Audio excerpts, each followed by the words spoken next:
Assalamu alaikum, everyone. Welcome back to another episode of the Medical Talk. Today, we have very special guests with us. We have Salar Ahmed and Zainab Hashmi, who are medical students at the Aga Khan University and representatives of the Child Protection Services, that is an organization founded by students of Aga Khan University. We will be talking about child abuse and what the organization is doing. Zainab and Salar, would you like to introduce yourselves, and then we can go forward from there?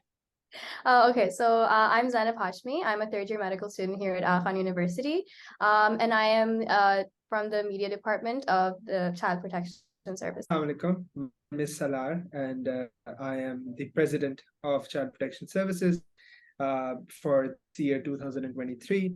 And we both, Zainab and I, were very excited to actually have a conversation. Thank you so much for coming here. And I hope that through this podcast, we can send out a good message to everyone who's watching and raise more awareness regarding this issue. Because I think a lot of people in Pakistan, they don't really talk about this. We talk about a lot of other issues, but not really about child abuse and how it is a very prevalent problem in our society. So why don't you give a small introduction of what the Child Protection Services is and what are the areas that you focus on most? So, Anusha, the problem started was... And this problem has been there forever, and it has been there throughout the world.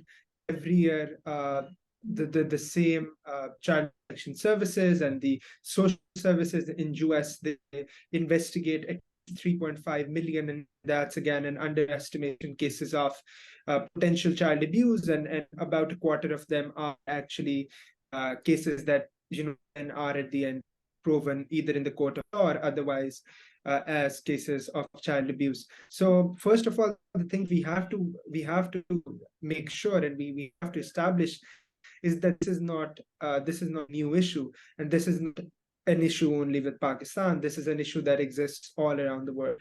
Now, the problem which we encountered initially while starting this, and why we actually started in the first place, was because child abuse in Pakistan is heavily underreported. And once for any solution, for any problem, you actually need to start with reporting the problem itself.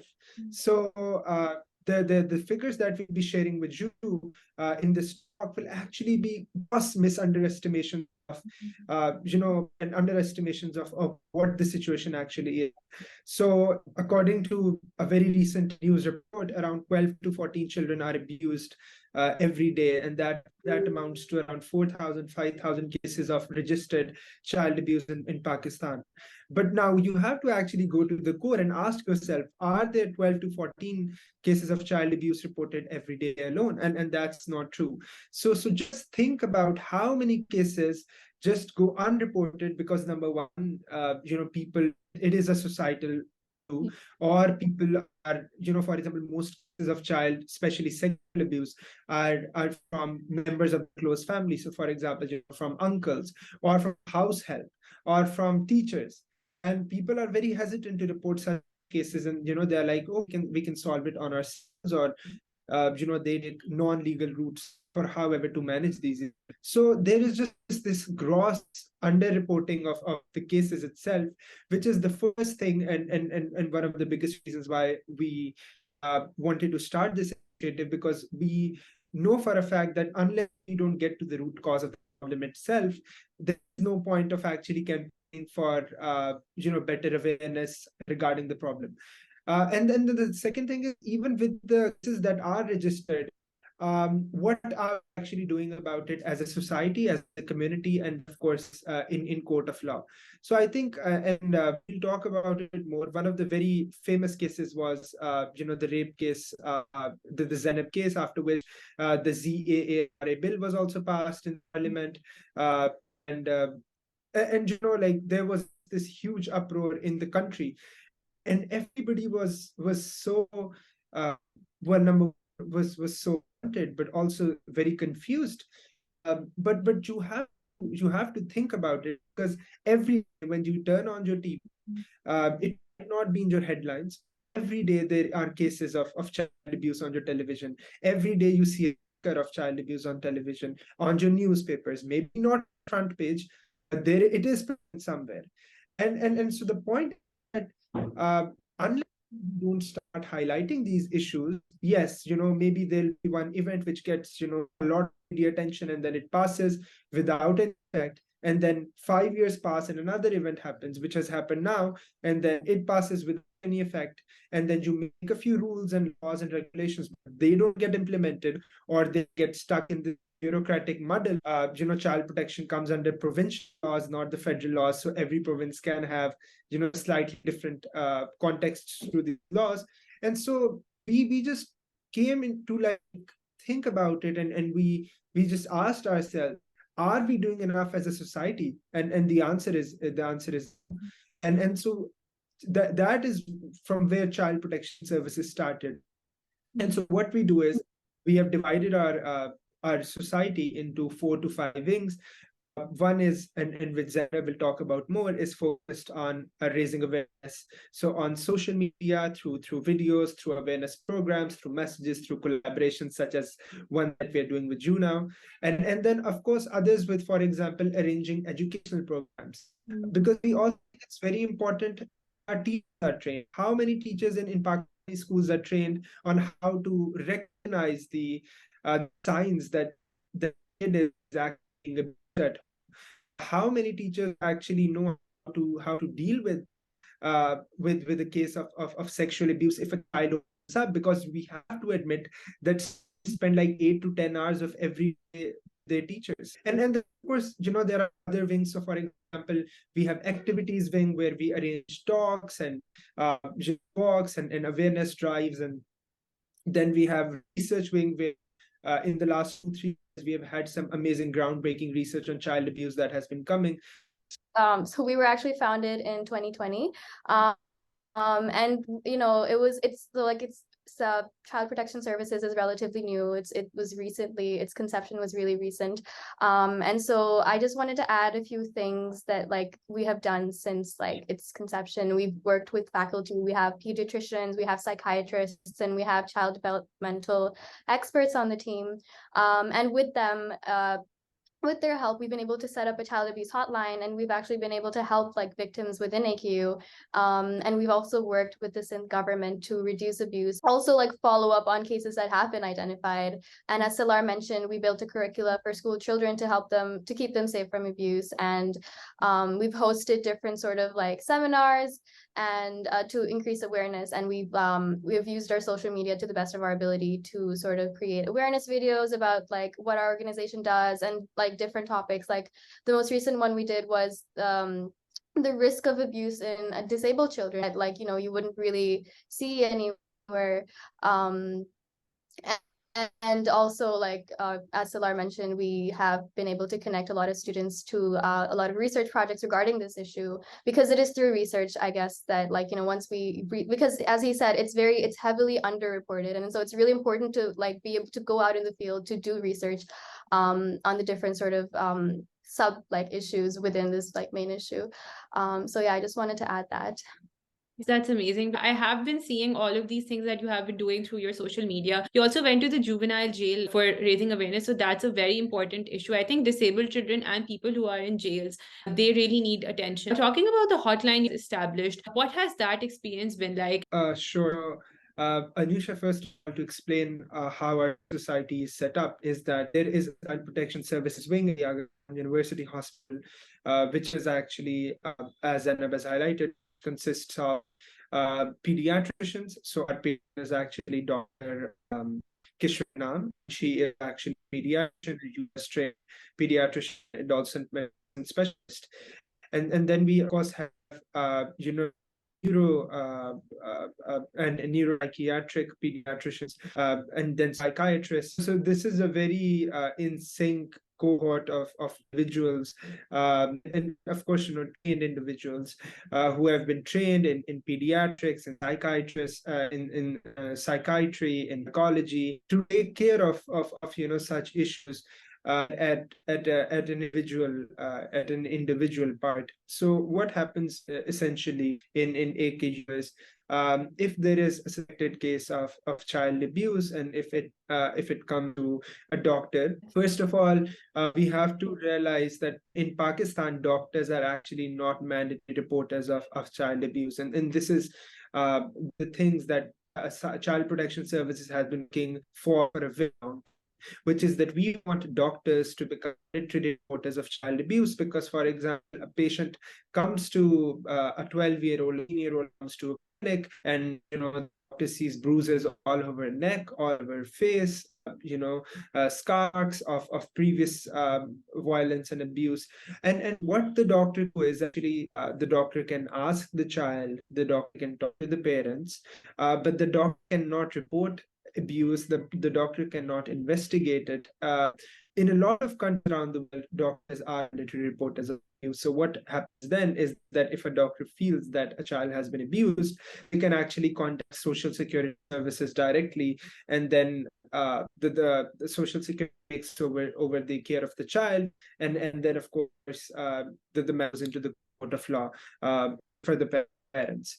And so what the nurses and medical students again can do in Pakistan, role is very limited, which is one is that our team can actually counsel children, counsel the suspected for a child abuse patients who actually come to the clinics. And then, of course, if anybody contacts us on the hotline, we can provide them with alternative options, for example, that exist within the system.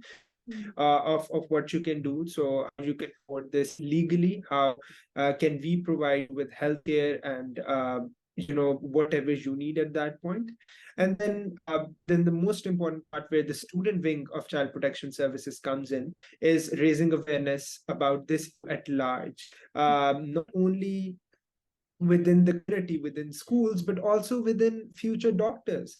I mean, we have conducted a few surveys and questionnaires at Aga Khan University, and we realized that even our own students, our own our colleagues, our seniors, our juniors, and even like and Zainab, as people who are working in child protection services, us know very about what child abuse is, the signs of child abuse.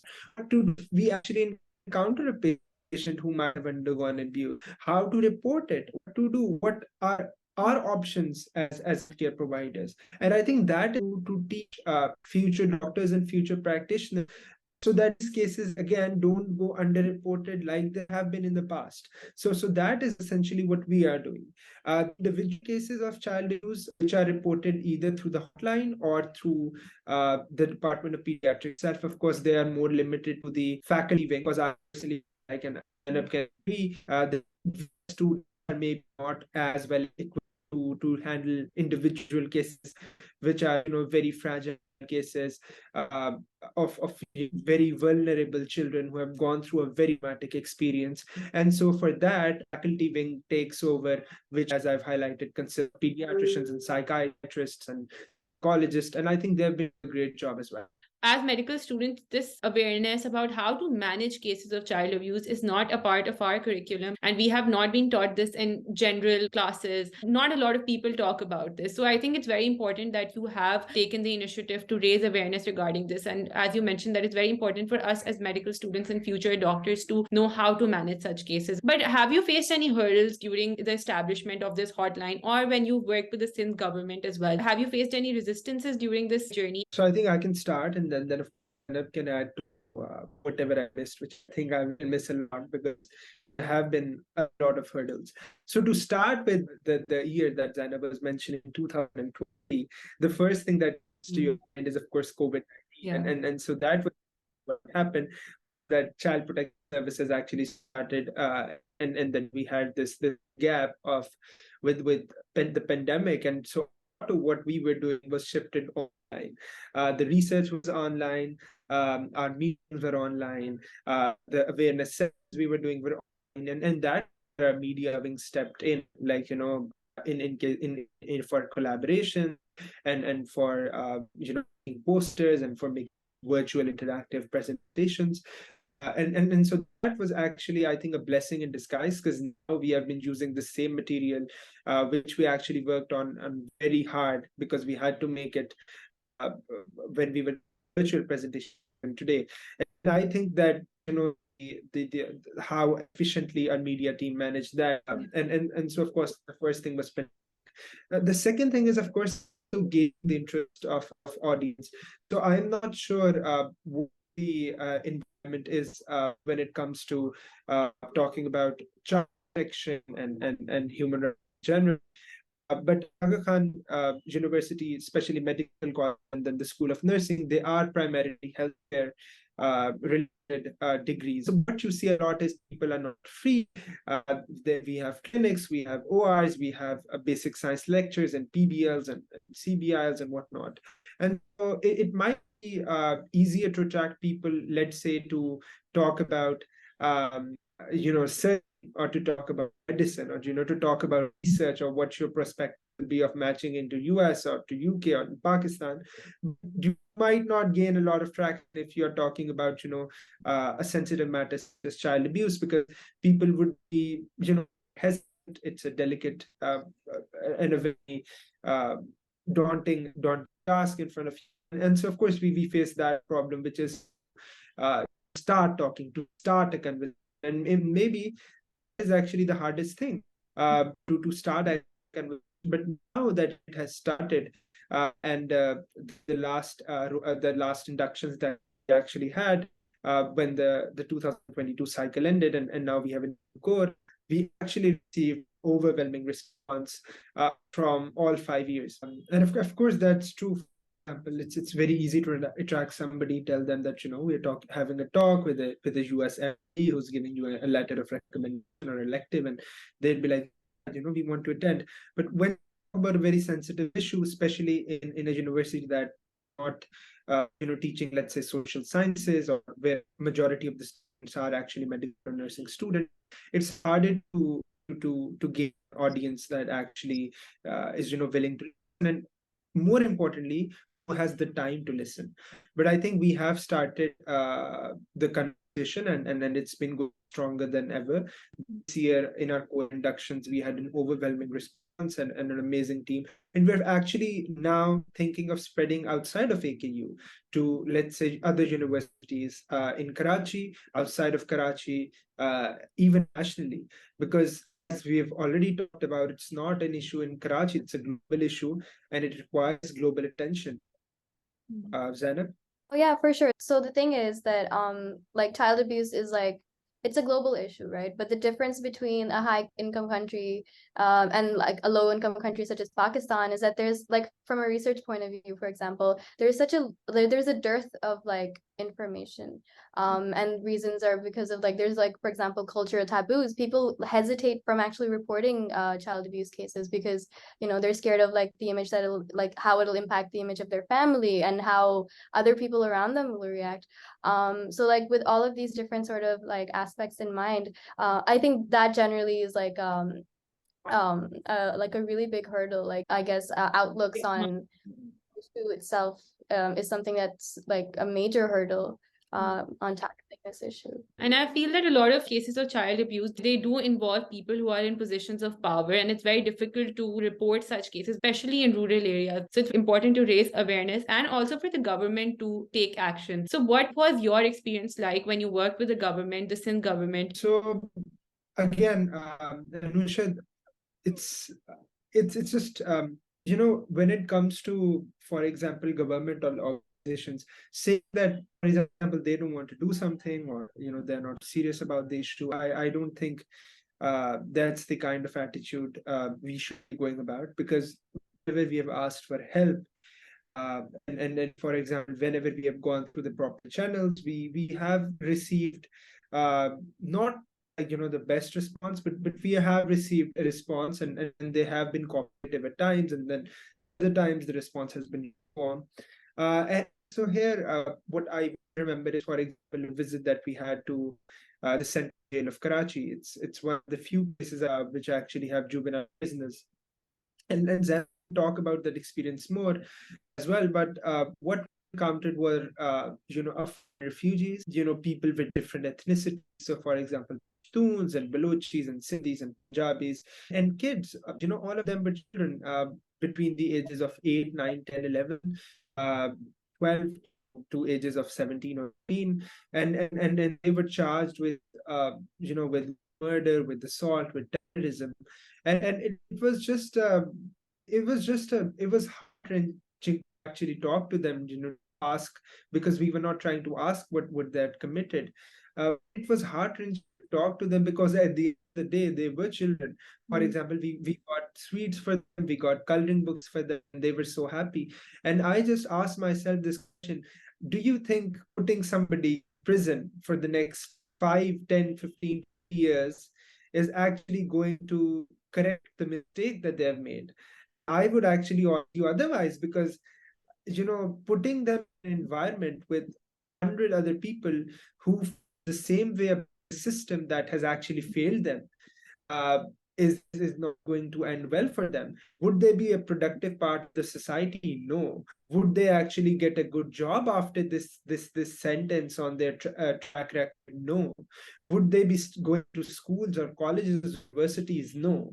Would any university actually want to take somebody who has been charged of terrorism? No. And so, what is society actually doing as a corrective mechanism for these kids is actually putting them in jail, making them do hard work, and then making them go through even more abuse. For example, there have been cases in the central jail, in other jails of Pakistan, where there have been cases of sexual abuse, there have been cases of physical abuse of prisoners, and this is even more common when the prisoner is a child. Just think about it. You are away from your parents, you're away from your siblings, you're away from your support system, you are living with strangers, and who speak the same language, who might not know each other. And that is what the society is telling me and you is right for a kid who's 14 years old. That's not true. We have done as a society, and governments have been doing for the last 70 years, and then that's not good.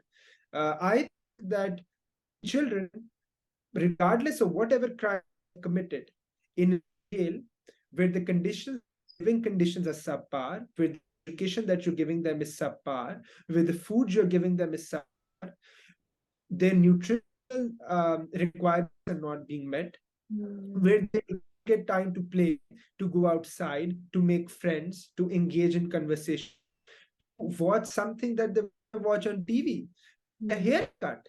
This is miserable, and I just feel like this is something that we need to ask as a society as well.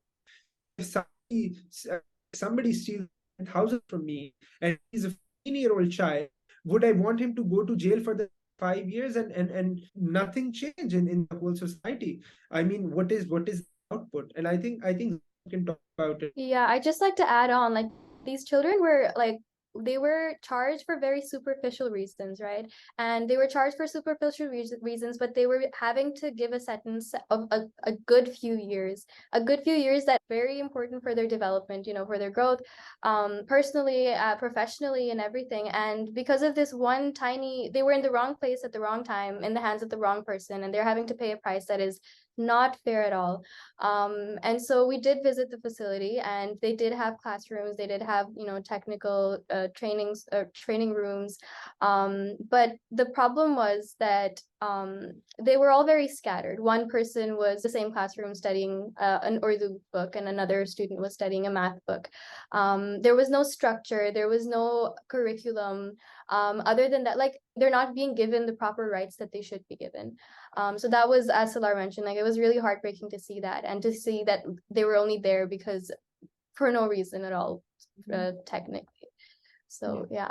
Problems exist at the grassroots level, and it's not only the government that needs to take action, it's us as well as members of the society, because these problems are very prevalent and we are not aware of them. For example, you talked about the juvenile jail. I personally was not aware of the kind of situation they have been facing. Just to emphasize with one last point, like, the whole point of our visit was to show that, like, no matter where a kid is, no matter what their environment is or what kind of condition they're living in, our job is to be able to provide them with basic rights, no matter where they are, who they are. Yeah. At the end of the day, they are kids, they are children, and they have the right to have those basic rights, no matter what they have done. When we're talking about the child protection services, you mentioned that you plan on expanding it to more universities in Karachi and then beyond that. How can the people watching this podcast right now be a part of CPS? I think the first thing that I think all need to understand is what abuse actually is. For a very long time, how this society has actually categorized abuse as, is sexual in nature, is it physical in nature, or it's no abuse at all. That's not how it works. For example, studies have proven that children who have undergone emotional abuse or neglect are as much at a disadvantage of, undergoing future traumatic experiences, not having the rights when it comes to the but also for example in at high risk for PTSD and depression as children have undergone sexual or physical abuse. So first of all, physical and sexual abuse are the only two types of abuse. Sexual abuse is very prevalent in countries such as Pakistan, and so is physical abuse. Then thinking that something which might not be uh, considered abuse is also abuse. So, for example, uh, and it's just like it's crazy to think about that there are millions of children in Pakistan who cannot go to school and have to do domestic work. More than 300,000 children in Pakistan, and again, it's a very conservative estimate, actually do domestic work, which is they work at homes. 31% of houses in Karachi, there is employment of a household worker or a servant, underage children as workers. So child labor, child abuse. This is something that we need to realize. A child who's not going to school because his or her parents are sending them to earn at the age of 12, child abuse.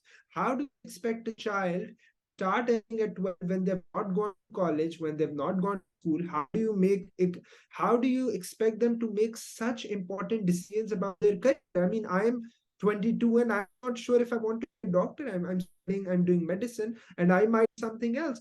How can I expect a child who's 10 years younger than me to start earning for their family? And I do understand, especially in the recent economic hardships, that nothing is perfect. And sometimes children have to go out, have to work.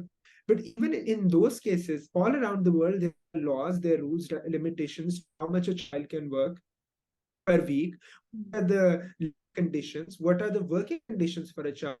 Today, from the city that I come from, Khan, so many children actually work near bricklin. They work in tanning industry. They work in chemical hazard industries. For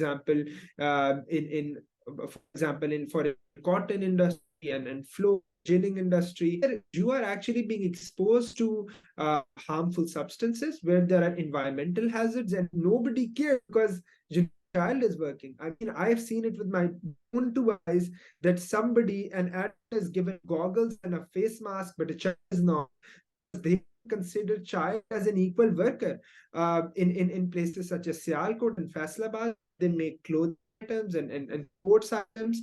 I mean, the children are not only working 12 hours a day, they're also being widely undercompensated. If an adult is being paid 2,000 rupees a day, a child is being paid less than 500.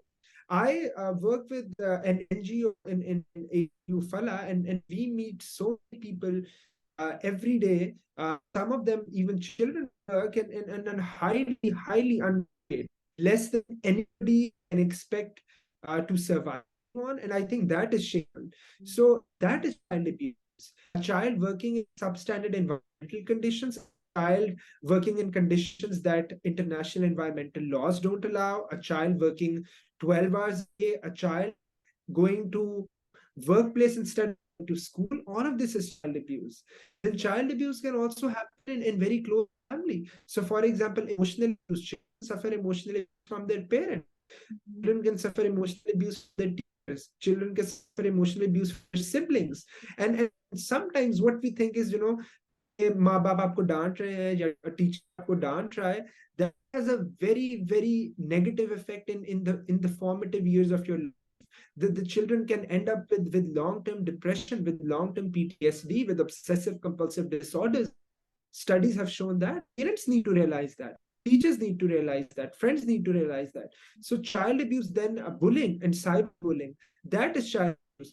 A child abuse, not put label on it that, for example, it can only be if an adult is abusing a child. A child can also abuse a child. That is something we need to teach our kids, in their schools, in their colleges, that you have to stand up for yourself. And if something gets too much, you have to actually report it. I think all these things are very important that we have to teach in education institutions, and this can be done by anybody. This is not something that CPS is doing. You can do in your university. AQ is founded by a group of universities. I actually talk to a lot of people every day. I'm like, we all should start raising awareness, because even in reaching to one person a day, I think that's a difference. I take that as a win. I just like to add with regards to your question about like what people can do who want to like help tackle this issue or work with CPS, or even anyone who is like passively involved with this matter. I think the most important thing is to listen. I think Salar mentioned it initially as well. Like taking a minute, listen to the victim story, read whatever like is being put out. Take a minute to reflect on how terrible of a thing has happened. Take a minute to empathize with the victim, right, or victims. And it's only with like that empathy instilled within yourself can you like actually take action. It's only then can you like further educate yourself. It's only then can you actually brainstorm ideas and to tackle and prevent child abuse. It's only then can you demand systemic changes. So like I'd say that the most important thing is to stop and empathize first, and then you will be able to take more, like you'll have the willpower and the energy, and you'll feel the need to actually take action that is impactful. I really wanted to say, and this is actually what Zach and I were talking about, is that sometimes when you're in institutions, when you are in schools, and when you are in college, when you are in family gatherings, it might seem cool to let go of something that offense. It might seem cool to act like you are okay with something and you're not. It might seem cool to crack a joke on something that might be offensive to somebody. And I've seen it with my eyes that when I start talking about social issues, let's say child abuse, about women's right to abortion, let's say about climate change, uh, a lot of my friends are actually somehow not very attracted to me at that point, because they are having fun and they spend all their day in clinic, and now they want to enjoy a cup of tea with their friends, and talk about something that's not depressing, and that's fine. But what I would say is, and what I, as the president of Child Protection Services, is make noise. Even if you come off as a noise, make noise, talk about it. Because people can ignore you once, find you annoying twice, but they will have to listen to you, because these are the things that matter. Sometimes, and this another thing that we have been realizing is, even with our closest friends, is that people who we spend the most time with, actually, when we start talking to them about these issues, they realize that those are the people who should have reached. I was educated by a lot of my friends in O levels and A levels about a lot of topics which I should have known when I was in fifth, because they are important. And when you start talking to your friend or your parent, you realize that they do not know a lot of things which you assume they should have known. So you can never assume that somebody does not know what emotional. You can never assume that some what emotional is, what sexual abuse is, what good touch or bad touch is, how to tell the difference is, especially for children. You have to teach them. There is a request that we make from parents to teachers, is that this is not an issue of stigma. This is not an issue of societal taboo. If your child is being abused, it's an issue of justice, it's an issue of society, and it's an issue of your child's future. Getting justice and making sure that your child goes to counseling, that your child interacts normally with their peers and colleagues, that your child is actually seeing a good doctor, that your child is getting the education that they deserve, as important as anything else. It's as important, I would actually argue, more important than their physical health, than their career prospects, because all of these things are interlinked. And unfortunately, I think this is something which is highly underappreciated in our society. Just a little point, like SLR mentioned, it's a very difficult conversation to have. Obviously, you don't want to talk about, like, something depressing that has happened, but like you have to keep in mind, if it is something that is uncomfortable to talk about, imagine how difficult of an experience it is to go through, right?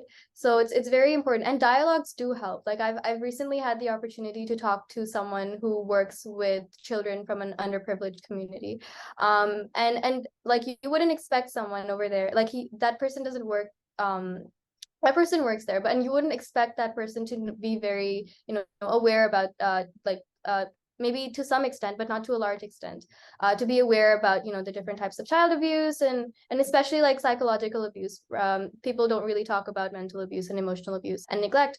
But surprisingly, they knew the definition. They knew a lot about, like, they explained it in their own words, of course, in their own understanding, but they knew about it. And so it just goes to show, like, conversations do help. Starting dialogues does help, and it may be a little uncomfortable, but it is necessary. Those are very good points that you have raised, because I think in the past few years, I've realized that, as Salar mentioned, during family gatherings, people want to talk about something that's funny and something that's light and not too controversial. But it's important for us as educated people to have conversations regarding this. And I really hope that people gain this from this podcast. That is bringing us to the end of our conversation. But before ending this, I would like to ask if you have any further projects that are coming up that you would like to share details regarding, and what are the future plans for child protection services? Sure. So again, Zainab can add in whatever I miss, but we are actually planning a lot of stuff. So we are thinking of arranging visits to the major orphanages, and then of course government-run schools, to actually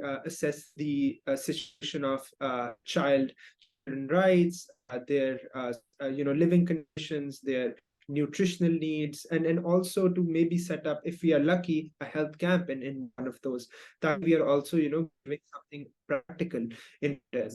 And so these are actually a few projects that we are working on, and hopefully we'll be putting them on our social media. Another thing that I think we have been working on is how to expand this initiative outside of AKU, and to involve and include more people.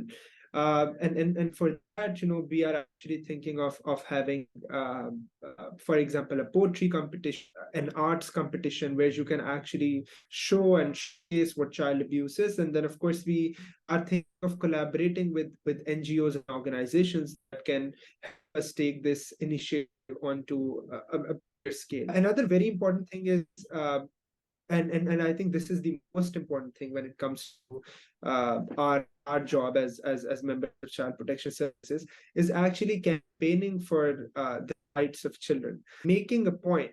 And that anybody can do. You have a Twitter account, you have an Instagram account, you have you go to university every day, you go to college every day, you talk to people. Make it your responsibility that you will talk about this topic to your lawmaker, to your MNA, to your Nazim, to your union councillor. And I think it is when you actually tell your politicians, when you tell your bureaucrats, when you tell your judges that this is something that we care about in this, that is legislations will come. And more important, that when the implementation of those legislations will come. And so that is what's important, making noise, because unfortunately, in societies, you actually have to make noise before an issue gets heard. We do not have standard checks in place, so that everybody can do.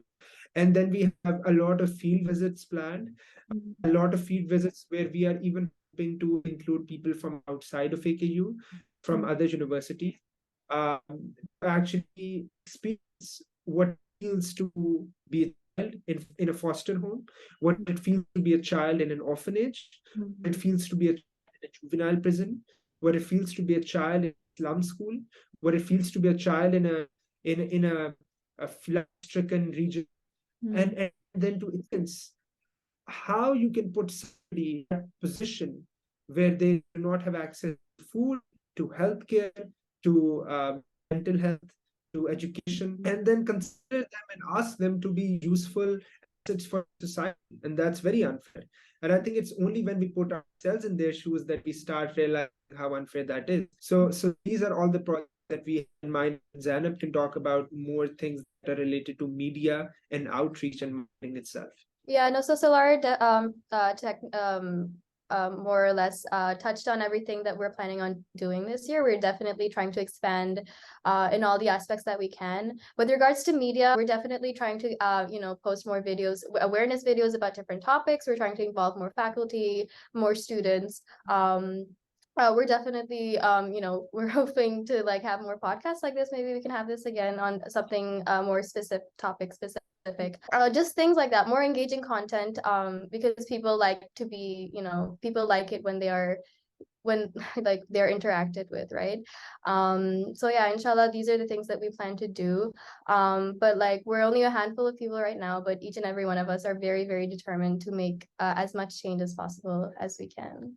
Thank you so much for coming. I hope that someone out there, even if it's one person, is educated through this video. I think it will be a win. I hope that we can have you again on the podcast and talk more about this issue. Thank you so much for joining us. Thank you so much for having